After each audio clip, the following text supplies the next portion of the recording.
Guys, tonight our focus and the topic that we're going to be talking about is the reality of the spiritual battle. And I've asked Tim Burbridge to come up and share with us his experience of that reality. So Tim, thanks for being here. Thank you. Well, good evening. Man, this is awesome. Yeah.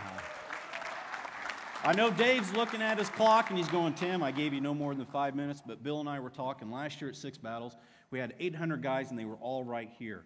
Today, you can see all around here. This is awesome. I love this because this is God. Good evening. I am Tim Burbridge. I am a grateful believer in Jesus Christ, and I'm a believer that has experienced spiritual battles with alcohol, drugs, work, and my own personal finances. Today, I am experiencing victory. I am a new creation in Christ. I am the spiritual leader in my house. I know and have true friendships with my fellow men and brothers in Christ, you out there. Today, I am active in my church also. I volunteer in our children's ministry. I am active in my own personal recovery. I recently obtained a Christian mentor. Today, I am a ministry leader for Celebrate Recovery, and today I do reach out to others. Today, I live a Christ-centered life. Today, I am a warrior in the spiritual battle. By the time I was 20, I found myself in the Bremerton Naval Hospital for chemical addiction treatment.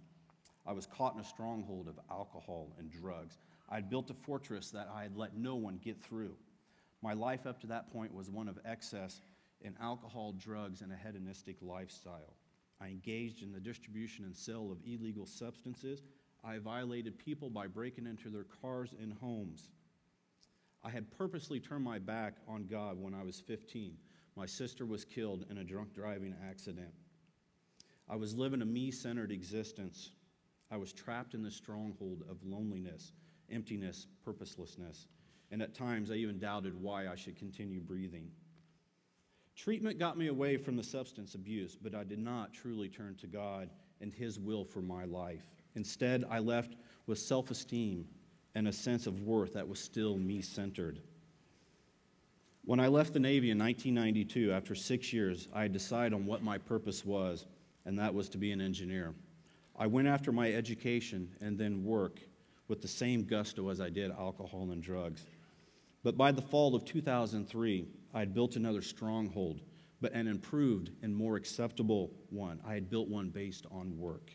This new fortress of working 80 hours a week, traveling extensively, and pursuing graduate degrees protected me from my wife, children, having honest relationships, and just life in general.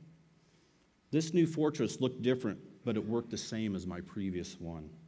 Even though I was attending church, I still did not realize the spiritual battle I was in, and I was still doing it alone. I accepted Christ into my heart during one of the times that our senior pastor was inviting people to do so. I had never done this before.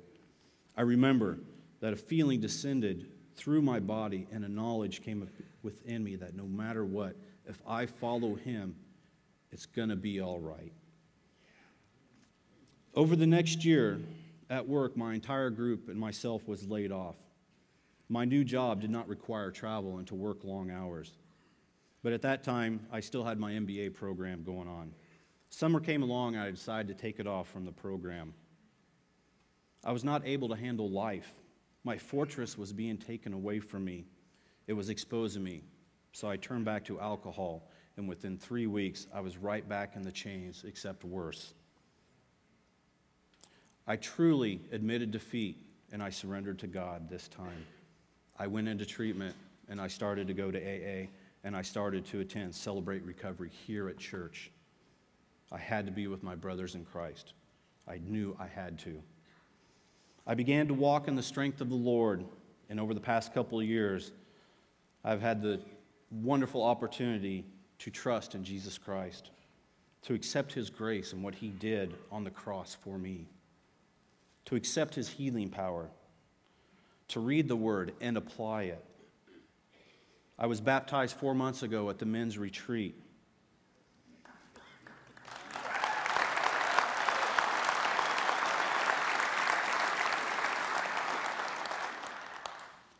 I engage in action. I do not set, I do. I reach out to men, and I have honest, transparent, and loving friendship with them today. I was trapped in a stronghold of me-centeredness and emotional isolation for 36 years. Today, I recognize the reality of spiritual warfare and realize the importance of honest, transparent, and loving friendships with men that help me and that I help also. I continue to reach out to other men using the gifts that God has given me. I want to leave you with a verse that has had a very large impact on my life. Isaiah chapter 50, verse 10 through 11. Who is among you that fears the Lord, that obeys the voice of his servant, that walks in darkness and has no light? Let him trust in the name of the Lord and rely on his God. Behold, all you who kindle a fire, who encircle yourself with firebrands. Walk in the light of your fire, and among the brands you have set ablaze.